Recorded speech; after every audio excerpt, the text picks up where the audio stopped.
اور صوبان کے گھر کی راہ لی، لیکن اب کی بار احتیاط علاج سے بہتر ہے والے فارمولے کو اپنایا۔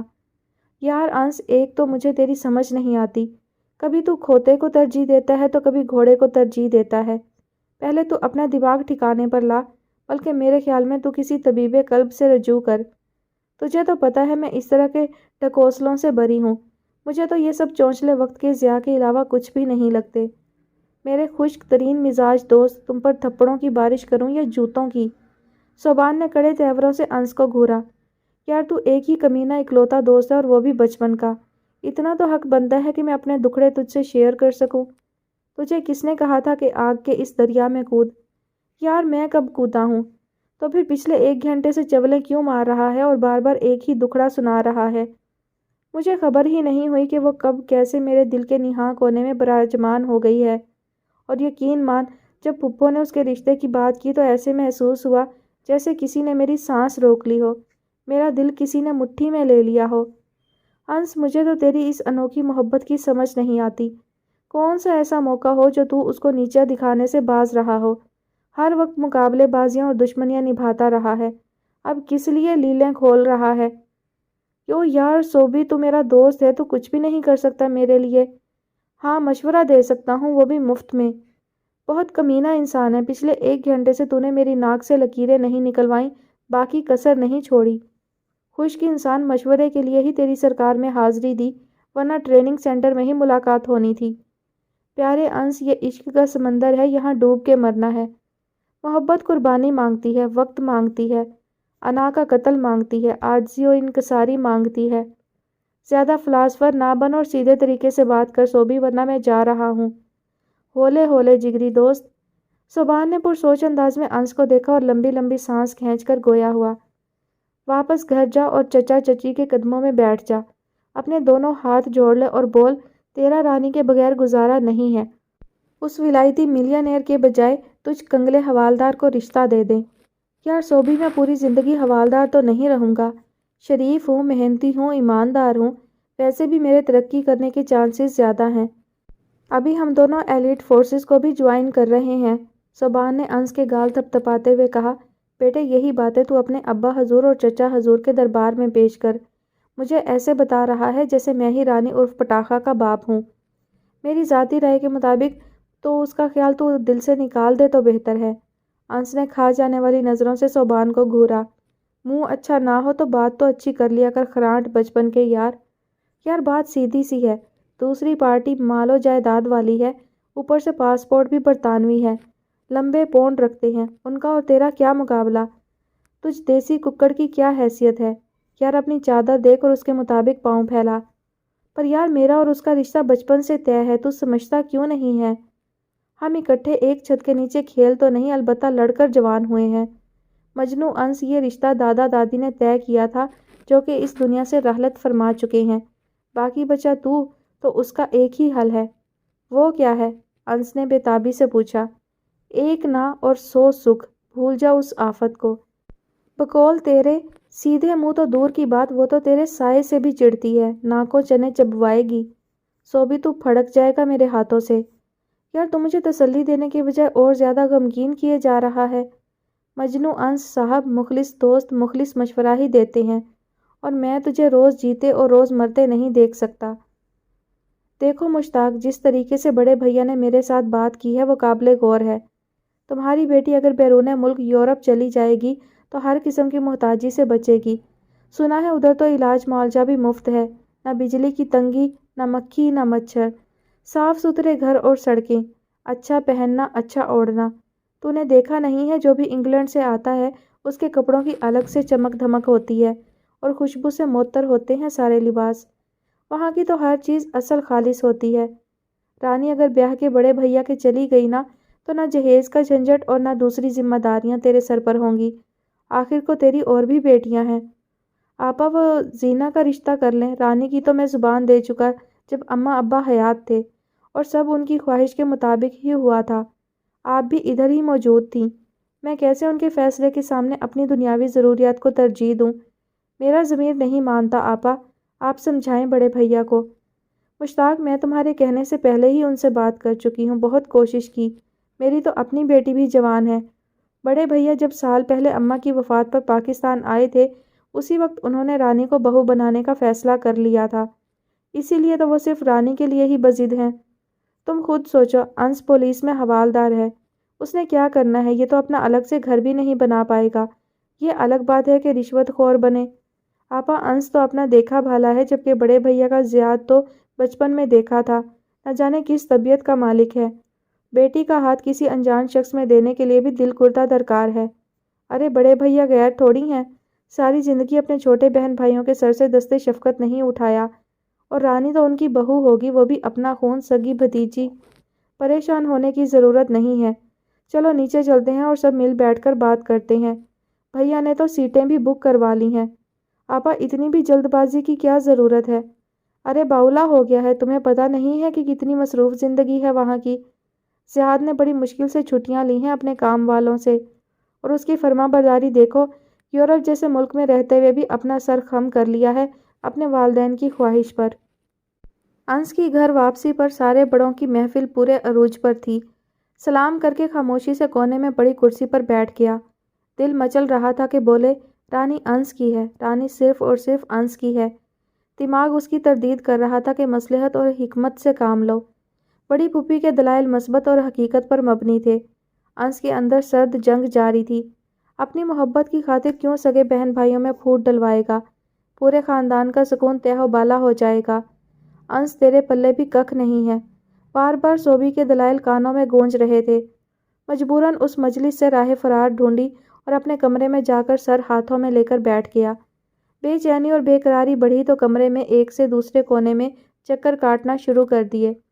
سر درد سے پھٹا جا رہا تھا، سمجھ نہیں آ رہی تھی کہ کرے تو کیا کرے۔ اس آفت کی پڑیا کے سامنے اگر اظہار بھی کیا تو وہ جینا محال کر دے گی۔ اگر اس چڑیل رانی کو ذرا سی بھی بھنک پڑ گئی کہ میں اس کے لیے کیا جذبات رکھتا ہوں تو وہ میرا کچومر نکال دے گی اور جوابی کارروائی میں کہیں سر ہی نہ پھاڑ دے۔ انس نے وقتی طور پر رانی کا غسیلا چہرہ تصور میں لا کر ہلکی سی جھرجھری لی۔ ہائے اللہ، یہ چالاک لومڑی میرے حواسوں پر کیوں سوار ہو رہی ہے؟ نہ ہی حصول ممکن نظر آ رہا ہے اور نہ ہی دل اس سے دستبردار ہو رہا ہے۔ بقول شاعر، نیا نیا ہوں ابھی حالت جدائی میں، پلٹ پلٹ کر تیری سمت دیکھتا ہوں ابھی۔ کچی عمر کی پاکیزہ محبت نے انس تجھے خوب رگڑا دیا ہے۔ پھر دل کے ہاتھوں مجبور ہو کر کمرے سے باہر نکل آیا اور پاؤں غیر ارادی طور پر سیڑھیوں کی طرف بڑھنے لگے۔ چند زینے چڑھنے کے بعد دماغ مذمت پر اتر آیا، مجبور ہو کر ادھر ہی آخری زینے پر بیٹھ گیا۔ موسم سرما کی شروعات میں تیز ہوا کے جھونکے جسم کے آر پار ہو رہے تھے۔ بالائی منزل کے جھروکوں کو بھی مغرب طلوع ہونے سے پہلے ہی بند کر لیا گیا تھا۔ سوائے برتنوں کے شور اور کھانے کی مہک کے علاوہ باقی سارا آنگن بہت سونا سونا لگ رہا تھا۔ یا یہ شاید انس کے اندر کی اداسی تھی جو اس کو اتنا بے کل کیے دے رہی تھی۔ ایسے لگ رہا تھا کہ ابھی رانی کی دہاڑ سنائی دے گی اور وہ نئے حکم اور نئی دھمکی سے نوازے گی، یا پھر اب مجھے اپنے آپ میں مگن پا کر کوئی شرارت اپنی پرانی دشمنی کی آڑ میں کر گزرے گی۔ انس کے اندر کی اداسی گویا پورے گھر کے چار سو پھیلی ہوئی تھی۔ دل ہی دل میں اپنے سکون قلب کے لیے اللہ سبحانہ و تعالیٰ کو پکار رہا تھا۔ اے اللہ، میں پریشانی اور غم اور عاجزی اور سستی اور کنجوسی اور بزدلی اور قرض کے بوجھ اور لوگوں کے غالب سے تیری پناہ کا طلبگار ہوں۔ یادوں کے تانے بانے بنتے بنتے کانوں میں اللہ اکبر کی صدا سنائی دی۔ اذان کی آواز سے دل و دماغ کچھ لمحات کے لیے سکوت اختیار کر گئے۔ فوراً وضو کیا اور محلے کی مسجد کی راہ لی۔ انس ابھی گھر سے نکل ہی رہا تھا تو چچا اور بابا کو بھی کمرے سے نکلتے دیکھا۔ شاید وہ محفل کو برخاست کر کے مسئلے کا حل ڈھونڈ چکے تھے۔ دل میں ایک کسک اٹھی۔ عورتیں بھی نماز کی ادائیگی کے بعد باورچی خانے کا رخ کر چکی تھیں۔ سلطانہ آپا، رانی نے کھانا سب کے لیے تیار کیا ہوا ہے، سب اوپر چلیں۔ رضیہ، جو کھانا میں دن میں ہی تیار کر چکی ہوں اس کا کیا کروں؟ آپا فریج میں رکھو اور کل کھا لینا۔ وہ سب اسی موضوع میں غلطاں تھے کہ رانی تیز تیز زینے اترتی سب کے سروں پر جا پہنچی۔ خالہ جانی سب ابھی اور اسی وقت اوپر چل رہے ہیں میرے ساتھ بغیر کسی لگی لپٹی کے۔ میں نے اتنا لذیذ کھانا تیار کیا ہے کہ بس آپ لوگ اپنی انگلیاں چاٹتے رہ جائیں گے۔ رانی نے چٹخارے لیتے ہوئے مزید اشتہا بڑھانے کی کوشش کی۔ قسم سے بھوک سے میری مت مری جا رہی ہے۔ وہی کھنکتی آواز، وہی زندگی سے بھرپور لہجہ۔ رانی، اور یہ جو سب کچھ پکا پڑا ہے، سلطانہ بیگم نے دہائی دی۔ خالہ جانی اپنے لاڈلے کو دے دیں یہ والا کھانا، اکیلے بیٹھ کر کھانا کھائے، آج یہ اس کی سزا ٹھہری۔ ہائے ہائے، اتنی بھی کیا دشمنی ہے میرے گبرو بھتیجے کے ساتھ۔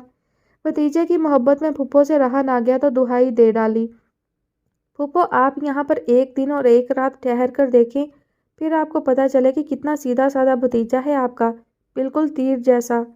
رانی اپنے ہی رو میں بولے جا رہی تھی، اس بات سے بے خبر کہ انس پیچھے کھڑا اس کی باتیں سن چکا ہے۔ انس بھی اپنے نام کا ایک فوراً رانی کے کان کے قریب ہو کر پورے زور سے ہاؤ کیا۔ رانی چیخ مار کر 2 فٹ اچھل کر پیچھے کو ہٹی، خوف سے ٹانگیں تھر تھر کانپ رہی تھی۔ دل کی دھڑکن اتنی تیز ہو گئی کہ ایسے لگ رہا تھا ابھی پسلیاں توڑ کر باہر آ جائے گا۔ جیسے ہی تھوڑی سنبھلی، انس کو سامنے باچھے کھولے دیکھا، باقی سب کا بھی ہنس ہنس کر برا حال ہو رہا تھا۔ دیکھا آپ سب بھی اس انس گیدڑ کے ساتھ مل چکے ہیں، اور خاص کر میری امی اور بابا بھی۔ پھپھو تو ویسے بھی انس کے حق میں ہی بولیں گی۔ خالہ تھوڑی بہت میری طرف دار ہیں، رانی نے منہ بسورا۔ برخوردار کیوں تنگ کرتے ہو ہماری گڑیا کو؟ بابا جان اس کی حرکتیں ہی ایسی ہیں کہ اس کو جی بھر کے تنگ کیا جائے۔ ابھی بھی یہ میری غیبتیں کر رہی تھی اور امی کو غلط پٹیاں پڑھا رہی تھی۔ انس شکل اچھی نہ ہو تو بات تو اچھی کر لیا کرو، رانی تنک کر بولی۔ بس بس ابھی بہت ہو گیا ہے، تم دونوں ابھی بریکوں پر پاؤں رکھ لو، ابھی تم دونوں نیا محاذ نہ کھول لینا۔ رانی جلدی سے کھانا لگاؤ، تمہاری پھپھو کو گھر بھی چھوڑنا ہے۔ انس تم پھپھو کو فون ملا کر دو تاکہ گھر کی خیر خیریت معلوم کر سکیں۔ چچا مشتاق نے انس کو ہدایات دے کر سب کو اوپر مدعو کیا۔ بابا جانی انس نہیں کھائے گا کھانا۔ کیوں بھائی؟ بس نہیں کھائے گا، رانی نے لٹکتے منہ کو مزید لٹکایا۔ بہت بری بات ہے رانی، امی سے رہا نہ گیا اور تنبیہی نظروں سے گھورا۔ یہاں پر یہ چند دنوں کا مہمان ہے، پھر واپس اپنی نوکری پہ چلا جائے گا۔ تم باقی کی دشمنی اس کی اگلی چھٹیوں تک ملتوی کر دو۔ چلیں آپ کہتی ہیں تو ٹھیک ہے، ورنہ اس کے لیے تو بہت کھانا پکا پڑا ہے، اور ویسے بھی نیچے والا پورشن خالی ہوگا۔ اگر کوئی چوری چکاری ہو گئی تو کسی کو تو یہاں موجود ہونا چاہیے۔ رانی نے ایڑی چوٹی کا زور لگایا لیکن بے سود۔ رانی بچے آپ پریشان نہ ہو، فوراً اوپر جا کر کھانا لگاؤ، ہم سب ابھی پہنچ رہے ہیں۔ امی نے دوبارہ یاد دہانی کروائی۔ رانی کا شاطر دماغ اسی وقت ایک منصوبہ تیار کر چکا تھا۔ باقیوں سے آنکھ بچا کر انس کو اپنے چہرے پر ہاتھ پھینک کر ایڈوانس نوٹس جاری کر دیا۔ انس نے بھی اپنی دونوں آنکھیں گھمائیں اور بہنگا بننے کی اداکاری شروع کر دی۔ سب بڑے آپس میں باتیں کرتے کرتے بالائی منزل پر پہنچ چکے تھے، جبکہ انس نیچے دروازوں کو تالے لگانے میں مصروف عمل تھا۔